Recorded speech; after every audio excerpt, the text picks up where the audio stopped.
కొన్ని వస్తువులని ఎవరికి అప్పు ఇవ్వకూడదు, అప్పుగా తీసుకోరాదు. పసుపును హిందువులు చాలా పవిత్రమైనదిగా భావిస్తారు. పూజల్లో, వివాహాలు వంటి శుభ సందర్భాల్లో పసుపుకి ప్రాధాన్య స్థానం ఉంది. తప్పనిసరిగా ఉపయోగిస్తారు. అంతేకాదు, జ్యోతిష్య శాస్త్రం ప్రకారం పసుపు బృహస్పతి గ్రహంతో సంబంధం కలిగి ఉందని నమ్ముతారు. ఈ కారణంగా ఎవరికైనా పసుపు అప్పుగా ఇవ్వడం అశుభం. పొరపాటున కూడా పసుపుని అప్పుగా ఇవ్వద్దు. అదే సమయంలో పసుపుని అప్పుగా తీసుకోవద్దు. ఇలా పసుపుని అప్పుగా తీసుకోవడం వల్ల కెరీర్, వైవాహిక, ఆర్థిక సమస్యలు తలెత్తవచ్చు. ఉప్పు లేని ఆహారం రుచిగా లేనట్లు అనిపిస్తుంది.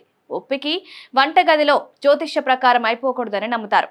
అలాగే సూర్యాస్తమయం తర్వాత ఎవరికి ఉప్పు అప్పుగా ఇవ్వకూడదని గుర్తుంచుకోండి. దీనివల్ల కుటుంబ సమస్యలకు, ఆర్థిక సమస్యలు తలెత్తవచ్చు.